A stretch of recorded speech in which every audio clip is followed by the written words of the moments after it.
ఏంటి సుమతి, ఏం చేస్తున్నావు ఈరోజు? గోంగూర పచ్చడి. ఓ, మొన్న అడ్డం పచ్చడి, ఈరోజు నిలువ పచ్చడి. ఇవే తగ్గించుకుంటే మంచిది. పచ్చడా?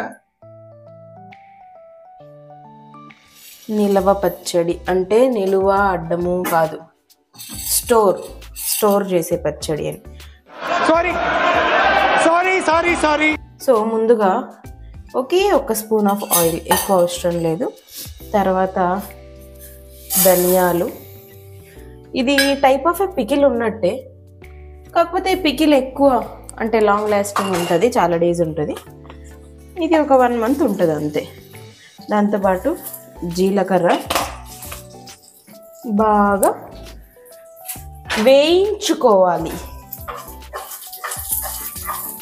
దీంతో పాటు వట్టిమిరపకాయలు కూడా. సో ఇది ఒక రౌండ్ వేగాలి. ఇలా కొద్దిగా వేగిన తర్వాత వట్టిమిరపకాయలు కూడా వాడ్చుకోవాలి.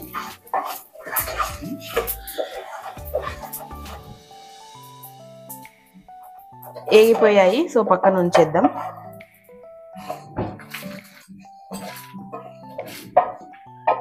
ఈ పాయింట్ ఆఫ్ టైంలో తీయకపోతే ఇంకా మాడిపోతాయి. అవునా, నిజమా? ఇదే బాండ్లీలో ఒక 2 స్పూన్స్ ఆఫ్ ఆయిల్ వేసుకొని మనము నీట్గా చక్కగా వాష్ చేసి పెట్టుకున్నటువంటి గోంగూర వేసి ఫ్రై చేసుకోవాలి.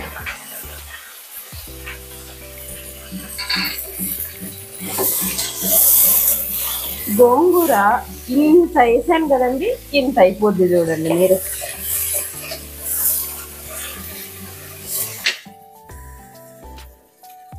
సో ఇలా వేగిపోయినప్పుడు ఇంకా మనం స్టవ్ ఆఫ్ చేసి దీన్ని చల్లారనివ్వాలి, ఎందుకంటే మిక్సీకి వేసుకోవాలి.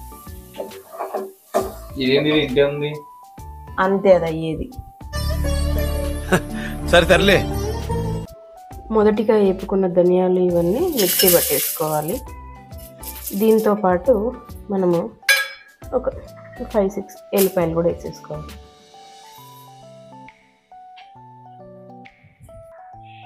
తగినంత రాళ్ళుప్పు వేసి మెత్తగా రుబ్బుకోవడమే మిక్సీలో.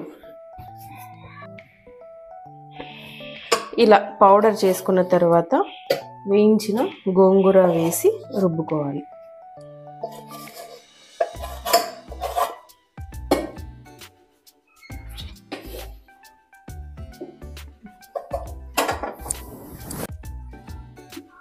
సో ఇలా అయిపోయిన తర్వాత పోపు పెట్టుకోవాలి. సో పోపు చిట్టపటలాడేటప్పుడు ఇంగో తర్వాత వేసుకుంటే చట్నీకి చాలా బాగుంటుంది.